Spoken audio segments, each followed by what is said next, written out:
মোবাইলে লাইট দেখান। আইটেম কি ভাই? গাঁজা আসো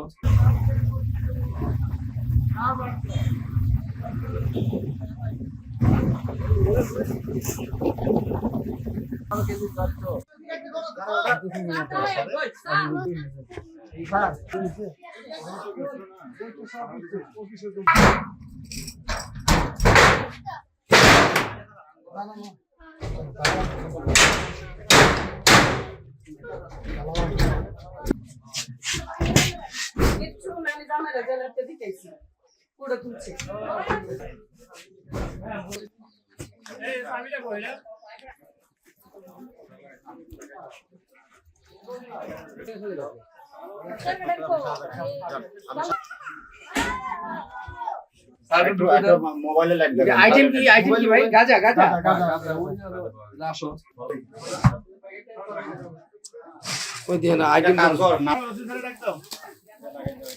এগুলো কি? হ্যাঁ ও পালাইছে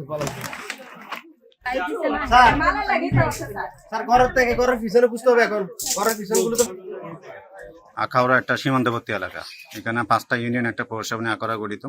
এখানে সীমান্তবর্তী এলাকা হওয়াতে এখানে অবাধে ওই যে বিভিন্ন মাদক দ্রব্য এখানে পাচার হওয়ার এবং আমাদের বাংলাদেশের অভ্যন্তরে ঢুকার একটা খুবই এটা বিভিন্ন স্পট দিয়ে এটা ঢুকে এবং সেটার পরিপ্রেক্ষিতে আমরা আমাদের মাননীয় পুলিশ সুপার মহোদয়ের এই পরামর্শ এবং নির্দেশক্রমে পাশাপাশি অত্র এলাকার মাননীয় সংসদ সদস্য স্যারের সে তার যিনি যে মাদকের বিরুদ্ধে যে জিরো টলারেন্স ঘোষণা করেছেন সেই হিসেবে আমরা এই মাদক বিরোধী অভিযান শুরু করেছি।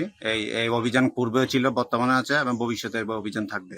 তো বিরোধী অভিযানের আজকের এই অভিযানে আমরা রাজাপুর অস্ত্রায়ন প্রকল্পের এখানে বিভিন্ন অভিযোগ পাইতেছি যে এখানে মাদকের ব্যবসা ছড়াছড়ি হচ্ছে এবং সেই হিসেবে আমরা আজকে আমাদের সমস্ত অফিসার ফোর্সকে নিয়ে আমরা গোয়েন্দা তথ্য ভিত্তিতে আমরা অভিযান পরিচালনা করি এবং বিভিন্ন যে জায়গায় মাদক আছে আমাদের কাছে তথ্য আছে এইসব বাসা তল্লাশি করি এবং আপনারা দেখেছেন আমরা একজন বাসা থেকে আমরা প্রায় 4 কেজি পরিমাণ গাঁজা উদ্ধার করেছি এবং সে পুলিশ দেখে সে পালিয়ে গেছে এবং তার নাম ঠিকানা সংগ্রহ করেছি তার বিরুদ্ধে এবং পাশাপাশি আরেকটা আসামি গ্রেপ্তার করেছি এবং তাদের বিরুদ্ধে আইনগত ব্যবস্থা প্রক্রিয়া দিন।